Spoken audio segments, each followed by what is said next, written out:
Olá, seja bem-vindo à nossa revisão de História do Rio Grande do Norte. Eu sou o professor Carlinhos e na nossa quinta aula nós vamos falar sobre o estado do Rio Grande do Norte no início do século XX. Acompanhe comigo. O Rio Grande do Norte na República Velha. Vamos lembrar que chamamos de República Velha o período que tradicionalmente começa com a proclamação da República em 1889 e se estenderia até a Revolução de 1930. Esse período é chamado ou República Velha ou Primeira República. Durante esse período, o Rio Grande do Norte vai ser governado por duas famílias. Até os anos 1920, a família Albuquerque Maranhão vai ser a grande responsável pela liderança política do Estado. Essa família ela vai ter como base de sustentação econômica a cana-de-açúcar e o poder político, o poder da família Albuquerque Maranhão vai se concentrar na zona litorânea. Dessa família, eu vou destacar para vocês dois importantes nomes. O primeiro é o nome de Augusto Severo, ele que é considerado o pai da aviação do Rio Grande do Norte. Ele tentou na verdade encantar Paris com seu dirigível Pax, mas nessa viagem, infelizmente, o balão explode e aí Augusto Severo vem a óbito. Mas, mesmo assim, devido aos estudos que ele empreendeu em relação à aviação, até hoje ele é reconhecido como o pai da aviação no Rio Grande do Norte. Inclusive, na cidade de Macaíba, cidade em que Augusto Severo nasceu, há um obelisco no centro da cidade para homenagear o Potiguar, que é a referência no pioneirismo da aviação em nosso estado. Além de Augusto Severo, também destacamos a figura do governador Alberto Maranhão. Ele que vai ser conhecido como Mecenas Potiguar, porque Alberto Maranhão foi um grande incentivador das artes. Prova disso é que em seu governo foi construído o Teatro Carlos Gomes, hoje o atual Teatro Alberto Maranhão.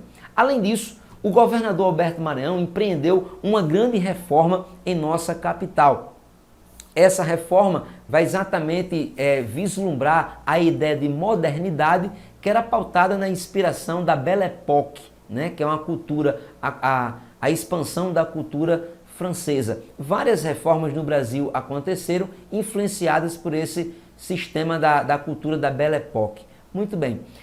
O governador Alberto Maranhão também, em sua administração, vai acontecer aqui no nosso estado a questão de Grossos, que foi uma disputa entre o Rio Grande do Norte e o Ceará pelos territórios de divisa entre os dois estados.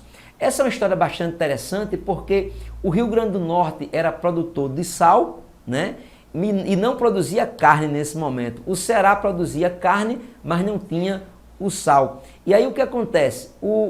A região do Ceará reclamava exatamente esses territórios potiguares que eram ricos em produção salineira.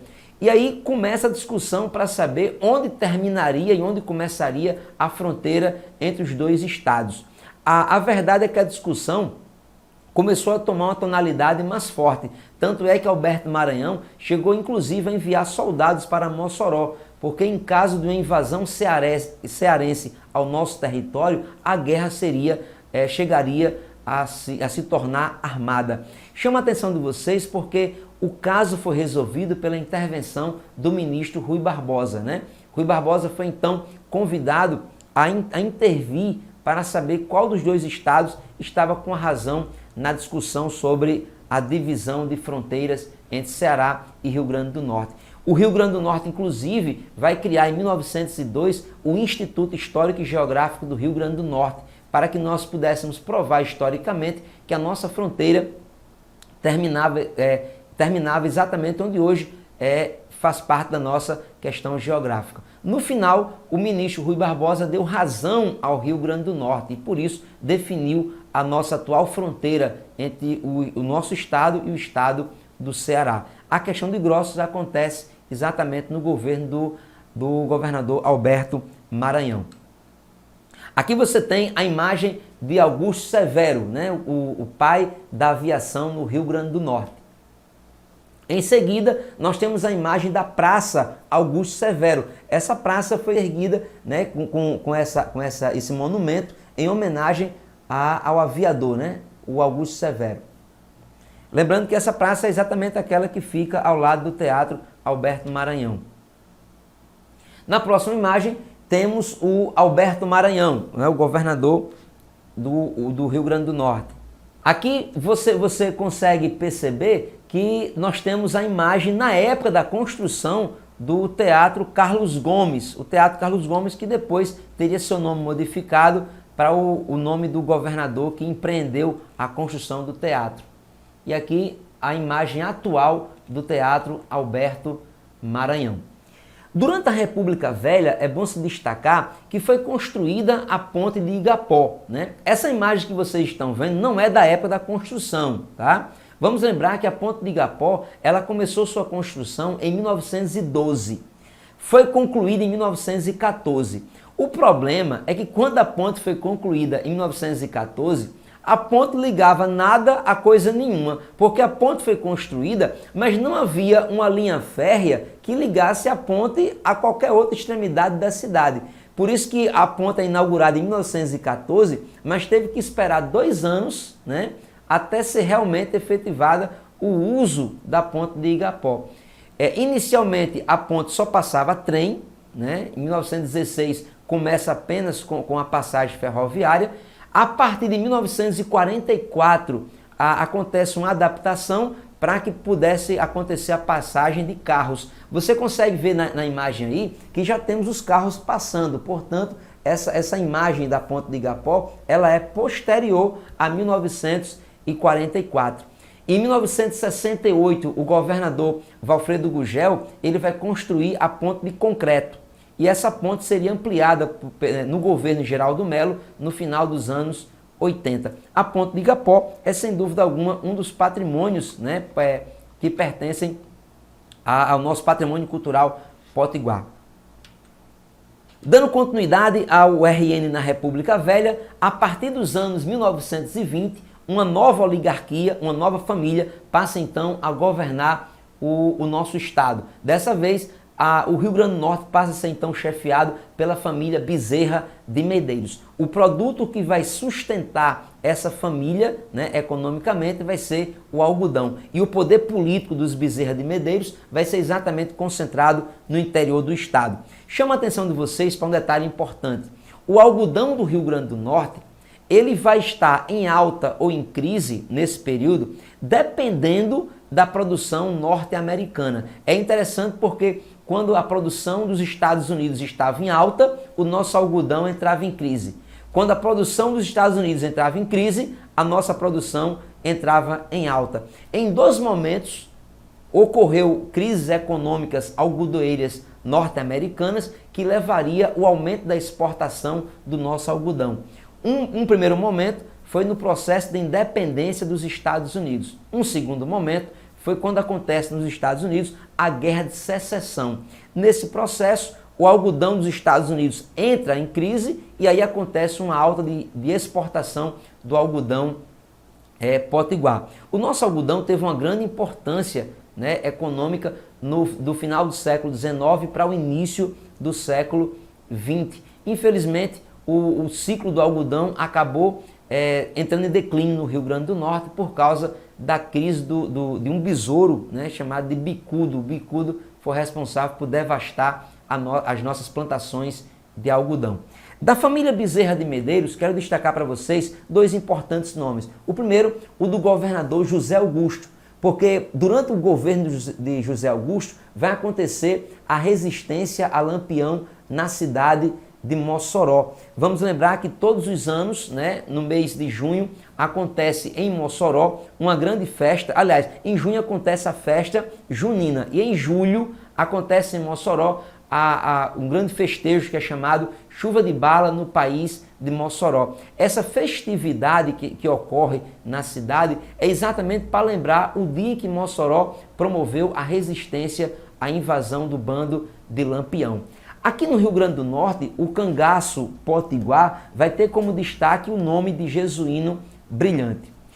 O segundo nome que eu destaco para vocês da família Bezerra de Medeiros é o nome do governador Juvenal Lamartine, ele que foi o último dos governadores da República Velha. Juvenal Lamartine vai ter um governo marcado pela perseguição política a seus opositores e também pelo pioneirismo da mulher, da participação feminina na política.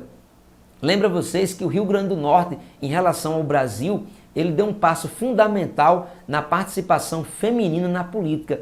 Tanto é que o Brasil só permitiu a participação da mulher na política com a Constituição de 1934. Aqui no Rio Grande do Norte, a primeira mulher a tirar um título, né, a primeira eleitora do Rio Grande, não apenas do Rio Grande do Norte, a primeira eleitora da América Latina vai ser exatamente aqui em nosso estado, em 1928, quando uma mulher que residia em Mossoró, chamada Celina Guimarães, ela foi a primeira mulher a votar na América Latina. Aqui no Rio Grande do Norte também vamos ter a primeira mulher eleita, né? Ela era da cidade de Laje do Cabugi, Dona Alzira Soriano. Portanto, o Rio Grande do Norte é pioneiro na América Latina da participação feminina na política. E esse pioneirismo vai acontecer no governo de Juvenal Lamartine. Dando prosseguimento, em 1930, a República Velha chegaria ao fim através dessa revolução. A Revolução de 1930, ela representa o fim da Primeira República e o início da chamada Era Vargas. É exatamente a Revolução de 30 que vai colocar o presidente Getúlio Vargas no poder. Aqui no Rio Grande do Norte, a Revolução de 1930 vai estar sob a liderança do sindicalista João Café Filho. Aliás, a atuação de Café Filho nos sindicatos, né, a sua atuação enquanto sindicalista, o levaria à vice-presidência do Brasil no governo de Vargas. E quando Getúlio Vargas cometeu o suicídio em 1954, Café Filho se tornou então presidente do Brasil, né? Ele foi o potiguar a assumir a presidência por ocasião do suicídio do presidente Getúlio Vargas. E aí Café Filho vai ser o líder do movimento de 1930 aqui no estado. O movimento de 30, a revolução aqui, ela vai depor, vai tirar do poder o governador Juvenal Lamartine, dando início ao período das interventorias. É interessante que para garantir o poder desse novo sistema que estava sendo implantado em 1930, todas as câmaras municipais e a Assembleia Legislativa foi então fechada exatamente para consolidar o domínio desse novo sistema que estava sendo implementado a partir da posse de Getúlio Vargas como presidente da República e a deposição aqui no estado do governador Juvenal Lamartine. Na imagem você tem então a foto do presidente, né, que chegou à presidência do Brasil, o potiguar João Café Filho. E aí nós passamos então para as questões, para revisarmos os tópicos que nós vimos até agora. Questão número 1 é uma questão da UFRN, acompanhe comigo. O aumento da exportação do algodão do Rio Grande do Norte na década de 1860 e 1870 pode ser atribuído a: letra A, a expansão algodoeira sobre as áreas de produção de açúcar destruídas pela seca. Não existe uma relação entre a extensão do algodão, certo? E essa destruição da produção açucareira. Na verdade, vamos lembrar que o aumento da exportação algodoeira no Rio Grande do Norte está ligado à crise do algodão, à crise da exportação algodoeira dos Estados Unidos. Como eu falei anteriormente, quando a produção americana estava em alta, o nosso algodão entrava em crise. E o efeito acontecia também ao contrário. Quando o algodão americano entrava em crise, a exportação do nosso algodão ele tinha um sensível aumento. A letra A está incorreta. Letra B, a impossibilidade de exportação algodoeira norte-americana durante a Guerra Civil de Secessão. Essa é a resposta correta. Vamos lembrar que o aumento da exportação que acontece no final do século XIX está ligado à crise do algodão norte-americano. Portanto, a resposta correta da questão número 1 é a letra B. A C diz: exigência do setor industrial têxtil que se desenvolvia no nordeste do país. Não porque o nosso algodão não era para atender o mercado interno, né? Esse algodão ele era exportado. E D, a concorrência com o algodão asiático. Na verdade, quem fazia concorrência com o algodão potiguar eram os Estados Unidos e não os países da Ásia. Portanto, a questão 1, a resposta correta é a letra B de bola. Passemos então para a questão número 2. Nas 2 primeiras décadas da República, o Rio Grande do Norte foi governado pela oligarquia Albuquerque-Maranhão. Os vínculos que existiam entre o poder exercido por essa oligarquia e seus interesses econômicos podem ser percebidos claramente durante o segundo governo de Alberto Maranhão, quando foram, letra A, abertas estradas de automóvel ligando o litoral aos principais troncos ferroviários do estado, como forma de apoio à produção salineira. Na verdade, a reforma empreendida por Alberto Maranhão, ela apenas se concentrou em nossa capital e não existe relação entre a reforma que ele empreendeu com a questão da produção salineira. A letra A está incorreta. Letra B, foram feitos investimentos na modernização da capital com a introdução de melhoramentos tais como energia elétrica, bondes, água e esgoto. A alternativa correta da questão número 2 é a letra B. Vamos lembrar que foi no governo de Alberto Maranhão que acontece uma grande reforma dentro da nossa capital. E aí, entre as novidades empreendidas por essa modernidade que veio com a reforma empreendida por Alberto Maranhão, estava exatamente esses tópicos: energia elétrica, bondes, água e esgoto. A letra C, iniciado os serviços de navegação de cabotagem, não porque a reforma de Alberto Maranhão não tem relação com navegação. E D, tomadas medidas de incremento à lavoura algodoeira do Seridó. Não, vamos lembrar que o que sustentava a família Albuquerque Maranhão não era o algodão. A família Albuquerque Maranhão se concentrava no litoral e o produto que sustentava a família era a cana-de-açúcar e não a produção algodoeira. Portanto, a alternativa correta da nossa questão é a letra B. Passemos então para a última questão, questão da UERN. Durante o período que imediatamente sucede os acontecimentos que levaram à deflagração da Revolução de 1930, o quadro político no Rio Grande do Norte caracterizou-se, letra A, pela extinção radical da política oligárquica. Olha, a letra A está incorreta porque, embora a Revolução de 30 ela ocorreu para quebrar as oligarquias, vamos lembrar que essas oligarquias que governavam o Estado ainda continuaram com sua influência política aqui no território potiguar. Portanto, a letra A está incorreta. Letra B, pela resistência da população local às tropas revolucionárias e pelo seu apoio ao então governador Juvenal Lamartine. No processo de revolução de 1930, não houve nenhum tipo de manifestação popular no sentido de apoiar o governador. Pelo contrário, as participações que houve dentro do processo da Revolução de 30 era exatamente o contrário, era para tirar o governador Juvenal Lamartine. Letra C, pela ação repressiva da junta militar provisória, constituída naquele momento, fechando a Assembleia Legislativa e as câmaras municipais. Está aí então a nossa resposta correta. Vamos lembrar que no processo da Revolução de 1930 foi instituído aqui no Rio Grande do Norte um governo provisório. Juvenal Lamartine é tirado do poder, é deposto do governo do Estado, é instituída uma junta provisória para governar o Estado do Rio Grande do Norte. Começa então o período dos interventores, as interventorias, né, homens que geralmente eram militares indicados pelo presidente Getúlio Vargas para governar o Estado. E aí, para garantir a consolidação da Revolução, foram fechadas as câmaras municipais e a Assembleia Legislativa. Portanto, a resposta correta é a letra C. Na D, pelo alijamento do poder dos líderes tenentistas locais e pela política de garantia dos direitos individuais, liberdade de imprensa e sindical, desenvolvida pelos novos interventores. Pelo contrário, quando os interventores assumiram o controle do nosso Estado, eles tiveram cuidado de censurar toda forma de oposição contra o novo governo que estava sendo instaurado a partir da Revolução de 1930. Portanto, a resposta correta da nossa questão é a letra C. E aqui nós concluímos a nossa aula de hoje. Muito obrigado pela sua companhia e até a próxima. Um forte abraço.